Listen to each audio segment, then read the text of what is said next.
आज हम लोग रीजनिंग के बारे में पढ़ेंगे। रीजनिंग होता ही क्या है, जनरली आप लोगों ने देखा होगा कॉम्पिटिटिव एग्जाम में इसका ज्यादा यूज होता है। जैसे हर कोई को आजकल सरकारी नौकरी चाहिए और उसके लिए कॉम्पिटिटिव एग्जाम देना पड़ता है, जिसमें रीजनिंग ऐसा कंपलसरी सब्जेक्ट नहीं बोल सकते, पर मैक्सिमम एग्जाम में रीजनिंग पूछा जाता है। और रीजनिंग होता ही क्या है, ये हमारे निजी जिंदगी से मिलता जुलता सब्जेक्ट है, कोई इसमें मैथ नहीं है। ये हमारे जैसे कुछ, अब जैसे हम लोग कहीं लाइन पे खड़े रहते हैं, वहां पे पूछ लेते हैं आगे से स्थान पीछे से स्थान, समथिंग ऐसा ही कोई सब्जेक्ट है। तो रीजनिंग के बारे में हम लोग शुरू करते हैं आज। जैसे रीजनिंग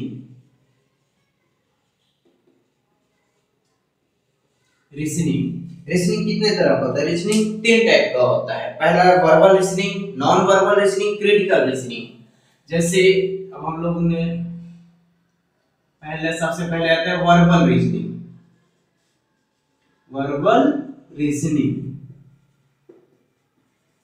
दूसरा आता है critical reasoning.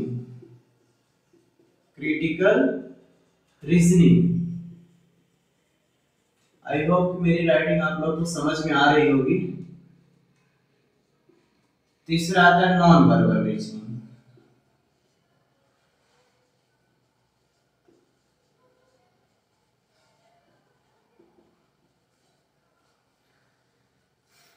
Verbal reasoning, critical reasoning, non verbal reasoning.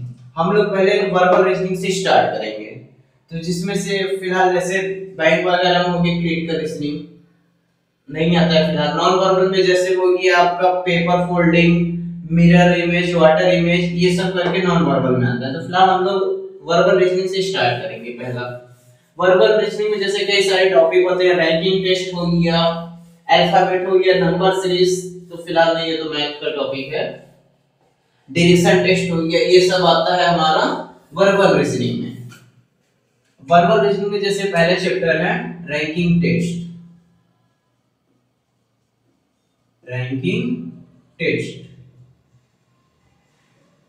जिसको हिंदी में हम क्रम परीक्षण बोलते हैं। क्रम परीक्षण, ये हमारे नाम से पता चल जा रहा है कि क्रम परीक्षण मतलब क्रम से, लाइन में हम लोग के क्वेश्चन बनेगा। जैसे एग्जांपल के तौर पे हम दे रहे हैं, 6 आदमी हैं, 6 आदमी एक लाइन में खड़ा हुआ है। जैसे P से पर्सन है, मतलब जस्ट सपोज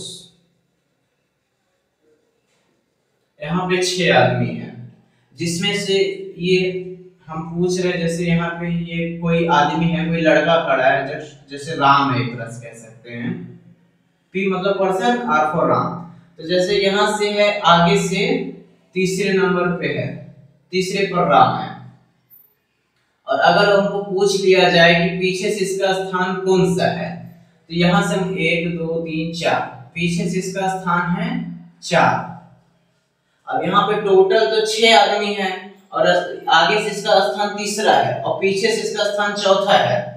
तो अब इसको अगर हम 3 + 4 करें इज इक्वल टू 7 आ रहा है, और जबकि यहाँ पे टोटल तो 6 है, तो ये 7 है और उधर 6 है, कैसे पॉसिबल हो सकता है? तो यहाँ पे क्या होता है कि ये जो राम है, मैंने इसको आगे से गिना तो इसमें काउंट कर लिया, और पीछे से जब गिन रहे हैं तो भी राम को फिर से काउंट कर लिया, इसलिए हमेशा एक एक्स्ट्रा आ गया है।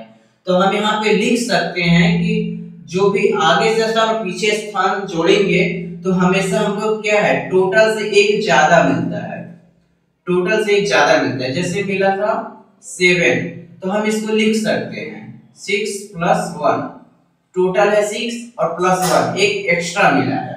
तो इससे फॉर्मूला हम लोग का जनरेट होता है कि लेफ्ट से और राइट से, लेफ्ट का स्थान plus right is equal to total +1, ये हमारा फॉर्मूला है। अब जैसे ये फॉर्मूला है, अब जैसे क्वेश्चन है,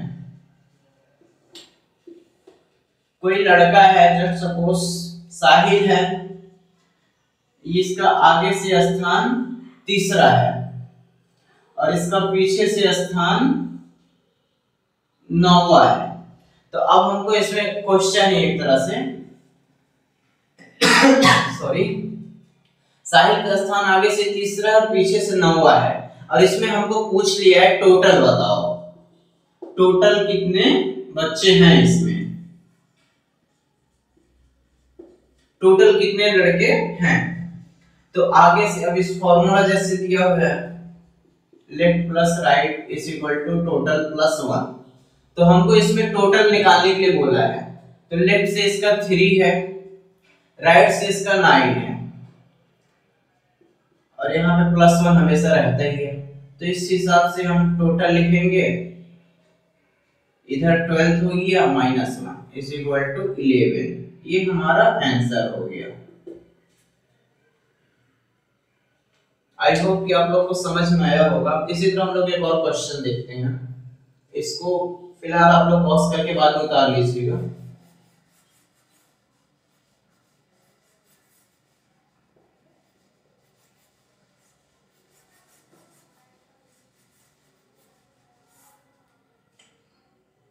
दूसरा नंबर क्वेश्चन, आप लोगों ने देखा होगा ये फॉर्मूला, जैसे एक क्वेश्चन है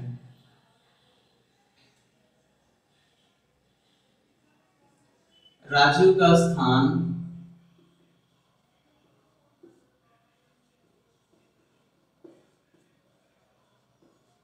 आगे से 8वां है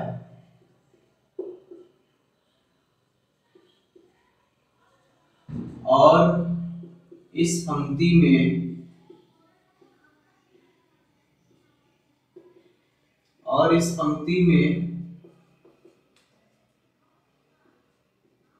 कुल 12 लड़के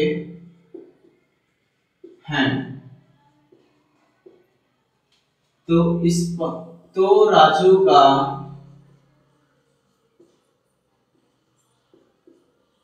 पीछे से स्थान ज्ञात करें।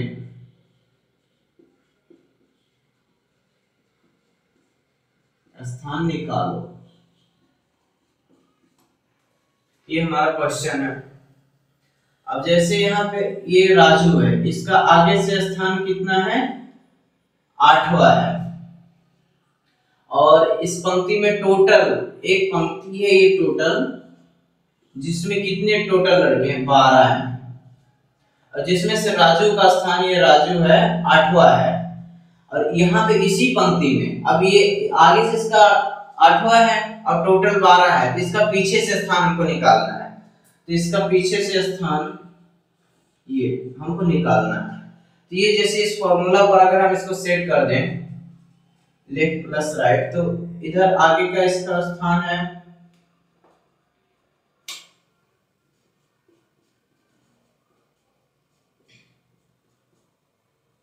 आगे से इसका स्थान 8वां है, राइट से पीछे का हमको निकालना है। टोटल दिया हुआ है हमको 12 और ये प्लस 1 हमेशा होता है। तो हमारा राइट, इसको राइट ही आर लिखते हैं। अब हमको राइट निकालना है, ये 8 इधर आके माइनस हो जाएगा, तो इधर हमारा 5 आ जा रहा है आंसर।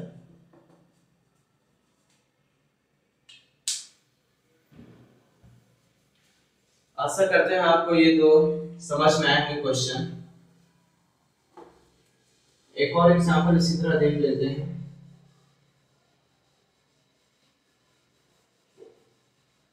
आप लोग जितना अपने आप से निजी जिंदगी से जुड़कर ये रीजनिंग पढ़ेंगे उतना आपको ज्यादा अच्छे से समझ में आएगा।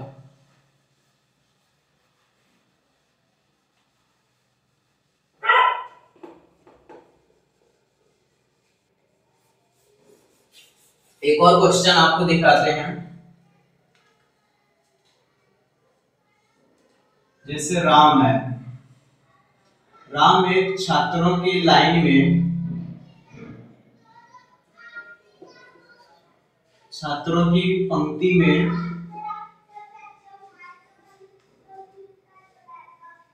में खड़ा है, जिसका स्थान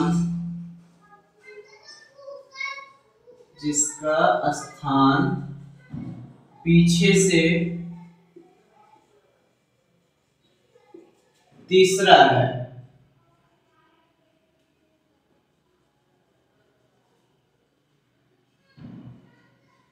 पीछे से तीसरा है और उस पंक्ति में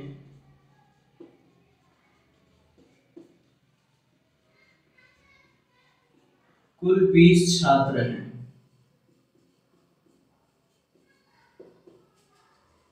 तो राम का आगे से स्थान बताओ।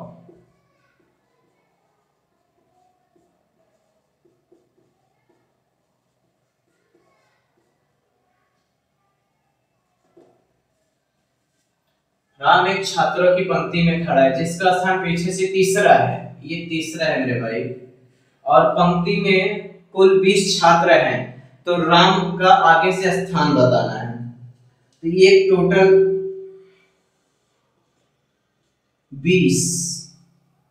20 छात्रों की एक लाइन है जिसमें से राम यहां है, सॉरी राम यहां नहीं है,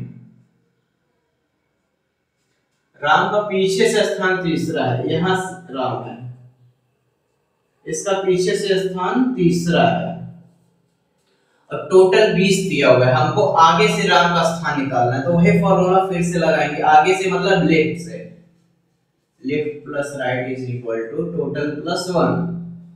तो हमको लेफ्ट का निकालना है, तो राइट को उधर भेज देते हैं, t plus 1 minus r is equal to total 20 दिया हुआ है, प्लस 1 रहेगा, माइनस राइट से 3 है, तो इसलिए लेफ्ट इज इक्वल टू 18।